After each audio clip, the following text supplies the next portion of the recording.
Johnny Whitaker's story is one of extraordinary childhood fame, heartfelt performances, and a haunting memory that has followed him for decades.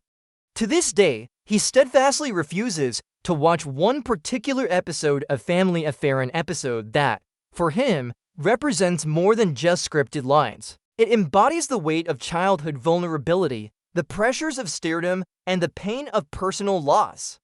To understand why, we have to go back to where it all began. Born John Orson Whitaker Jr. on December 13, 1959, in Venice, California, Johnny was the fifth of 8 children in the Whitaker family. With his striking red hair, charming smile, and natural charisma, he stood out from an early age. The camera seemed to love him, and by the time he was just 3 years old, he was already embarking on a professional career in acting. His first job, a television commercial for a local used car dealership, may have seemed modest, but it marked the start of a lifelong journey in the entertainment industry. Johnny's talent quickly drew national attention. He became the face of popular commercials, most memorably for Mattel Toymakers, where he voiced characters like Larry the Lion and Crackers the Parrot for the Animal Yakers line. His enthusiasm and expressive delivery didn't just sell toys, they made him a familiar face in American households. Before long, the boy who had started in small commercials was recognized as one of television's most promising child actors. By 1965, he had transitioned from commercials to television drama.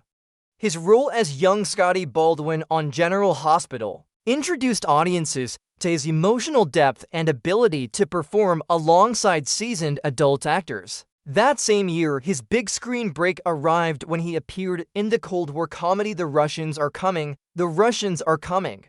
Though his role was small, it left a lasting impression on co-star Brian Keith, who would later play a pivotal role in Johnny's career. Keith was so struck by Whitaker's professionalism and talent that when CBS began casting for Family Affair, he personally recommended the young actor.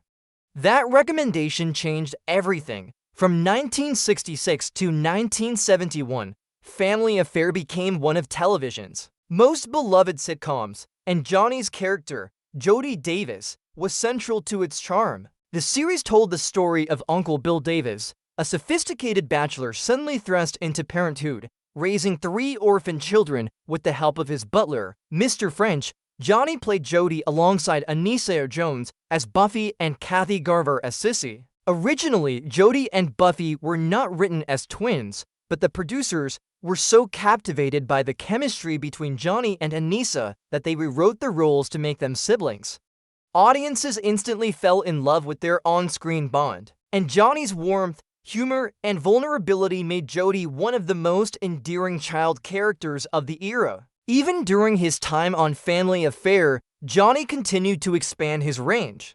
He appeared in the Western classic Bonanza in an episode written by Michael Landon, starred as the Littlest Angel in a Hallmark special, and took roles in Bewitched, The Virginian, and Green Acres. His ability to move seamlessly between comedy, drama, and fantasy made him one of the most versatile young actors working in Hollywood. In the 1970s, his career extended into film.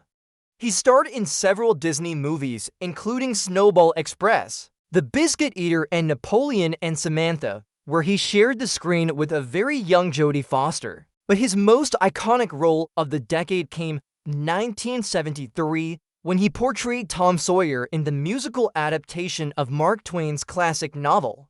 His mischievous yet heartfelt performance earned widespread acclaim and remains one of the defining roles of his career. As Johnny grew older, he began to step away from the spotlight.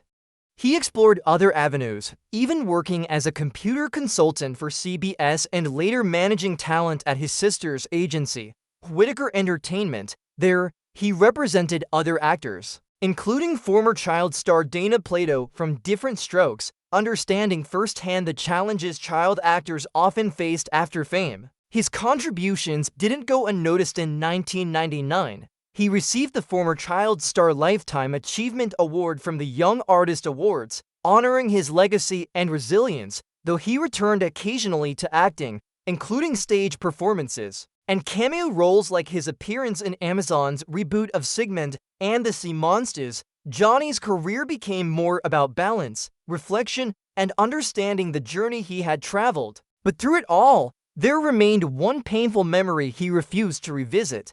A single episode of Family Affair that aired in 1966. The episode was titled Mrs. Beasley, Where Are You?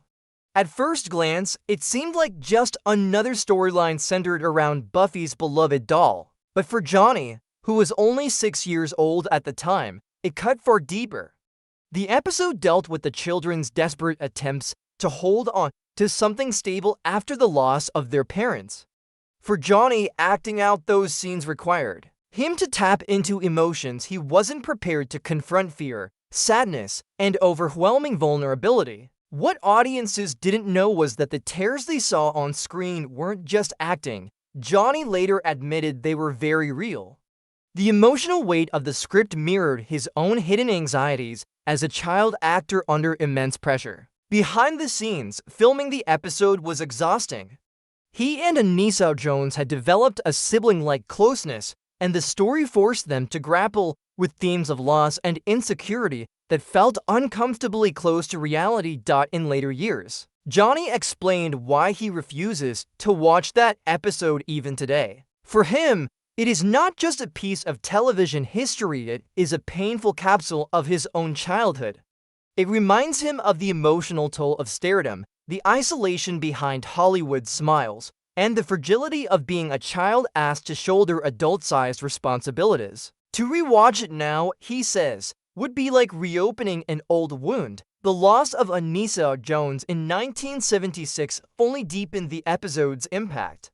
Their on-screen bond had been genuine, and after her tragic passing, the memories of working together, especially in that emotionally charged story, became bittersweet. Watching the episode would not only remind Johnny of the role he played, but also of the friend he lost. Today, when fans ask Johnny if he revisits Family Affair, he warmly acknowledges the show's importance and the joy it brought to millions. But he always draws a line at that one episode, not out of regret or shame, but because it represents a chapter of raw vulnerability that he has chosen not to relive.